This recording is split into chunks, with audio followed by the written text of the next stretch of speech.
voice is magical. It's mystical. It's marvelous. It's Renee Marcou. Hi. Renee's here, Lenny. You remember her from the Planet Mikey Idol show? I sure do. One of the great nights of my life. Someone might want to come and adjust her microphone, though. You got to bring it up a little bit because see. Here's the thing: when you're singing, and I've seen you sing, and you're unbelievable. No, thank you. You sing it. The singer's singing to this part of the microphone. Yes. See, but radio people talking to this real big fat part down here, and it makes your voice and sexy. Renee Marcou is an up-and-coming star in this wonderful world of entertainment, and great singer. She's got some dancers that come along with her. What a show she puts on. Oh, thank you. And she's also the spokesperson for Baby Safe Haven. Yes. And tell everybody about that real quickly so that they know what that's all about. Well, we can all remember the tragic stories of babies being found dead in dumpsters or along a riverbank. Well, since the passage of the Baby Safe Haven law, women can safely surrender their baby to a hospital, fire station, or a police station to a staffed worker. Instead of going through the absolute hell of and the horror of that story, that Right. the tragedies that have come our way through the news media, you hear about them, and I love babies. Everybody loves babies, but somehow, some way, it seems that there's these incidents, these horrific things that happen to little babies, and this is a way to prevent that. How'd you get involved with this? The directors reached out to me over an interview that I did a couple of years ago, and actually last year, and asked if I'd be interested in doing that. So, of course, anything to help anybody out, I would love to. So. It's funny because when I was growing up, we always had kittens, and my cat would always have kept 10 kittens a year. Aww. And everybody said, well, nowadays it's more fashionable to spay your animals and all that other stuff. But my mother would put an ad in the paper twice a year, fluffy kittens free, with the phone number, and yet they'd be gone within 3 or 4 days. Yeah. And you would think that somewhere along the line, the human race would be able to transcend all that. And what you're doing is a very important way to give kids who are in that situation an alternative. Yes. Now, what becomes of the babies? After they're surrendered, they're turned over to either an adoption plan or parenting plan through the DSS, is it? Yeah.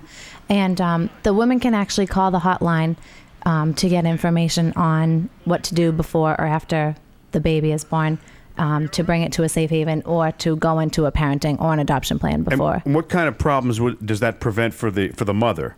Prosecution. Yeah. They won't, if they were even thinking about... bunch of trouble. Right. If they were even thinking about abandoning, it's always something else to have. Well, that's a tremendous cause, and I guess...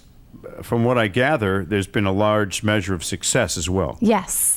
Tell me about that. Since we've started the radio tour in October, calls have gone up. I think it's like 20% after those months. So people are using it as an option and knowing more what to do now. So we're getting the message out there.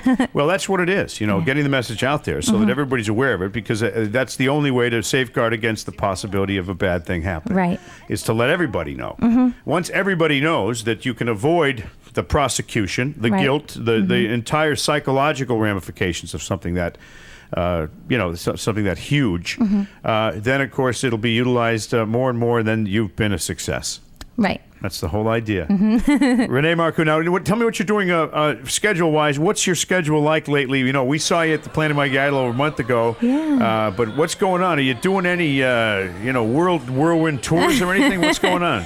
Well, I'm actually releasing my single July 1st in Japan. In Japan? Yeah. But it's not in Japanese. No. You don't speak Japanese. No, I would like to learn, but I don't know if I could. Domo arigato gozaimasu. I'm sorry? How did that come about? Where'd you record it? In Brookline? No. I recorded it in Massachusetts, in Boston.